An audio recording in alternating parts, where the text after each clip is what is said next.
What's the most predatory industry that no one talks about? After working as a dentist for 10 years, I've learned that some of us actually cause our patients more harm than good. And we do this on purpose. Because the more times you come into the dentist's office, the more money we make. And so, some of us turn the process of teeth whitening, which is a lot easier than most realize, into something long, costly and painful, purely for our own financial gain. We do this because we know that people are so desperate for whiter teeth they will pay thousands for it, simply because teeth are the most important part of your face. Look up missing tooth eyebrow guy if you don't believe me. The best example of scam artistry in this industry is actually my last patient. He had teenage breakout acne all over his face, a bowl cut, and was really insecure about his messed up teeth. Naturally, his previous dentist saw him as a gold mine, and milked his family for over $2,500 for practically no results. He came into my office more desperate than ever, especially because he was recently asked out as a dare by the popular girl in school. And after he said yes, she laughed in his face and said she would never go out with someone who had mac and cheese molars. He said coming to me was his final attempt at whitening his teeth so he could finally look normal, and I was really determined to help him. The only problem was, his teeth were super yellow and his mouth smelled so awful it made me gag. I asked him how his teeth were like that in the first place, and he said he wasn't sure, but his previous dentist told him it was genetics and there wasn't much they could do. I practically fell out of my seat, because I realized he had fallen for the single biggest lie in the industry. While yes,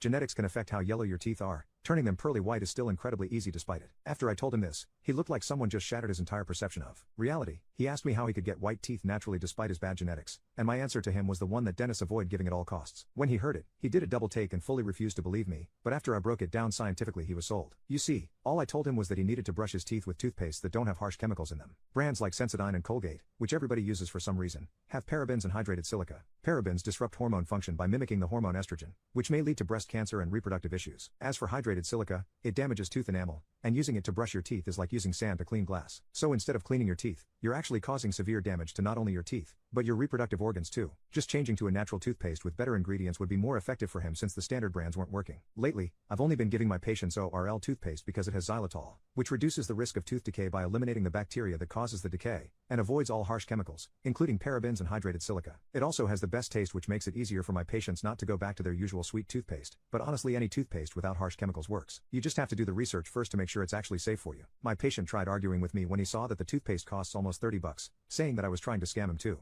But I told him that unlike the overpriced procedures my coworkers push, this actually serves a purpose. Besides, teeth are the one thing you can never take off, so investing into them is worth it. When I explained it to him that way, he accepted the ORL toothpaste, and I scheduled him for a 4-week checkup since that would be enough time for the toothpaste to show results. 4 weeks later, he came into my office beaming from ear to ear. He immediately started ranting about his life again, and as soon as he started speaking, I could see, and smell, the difference. This past month, people stopped bullying him about being asked out on a dare, and nobody called him mac and cheese molars since his teeth weren't yellow anymore. Now, he was more confident with his appearance, so he had the courage to make friends and has been going out a lot more. Mind you, he hadn't groomed himself at all and still had acne all over his cheeks and a horrible bowl cut. All he did was fix his teeth and people were all over him. However, there was one thing he was still furious about: the fact he had spent so much time and money on useless treatment, when he could have just been using ORL toothpaste instead. Here is his before and after.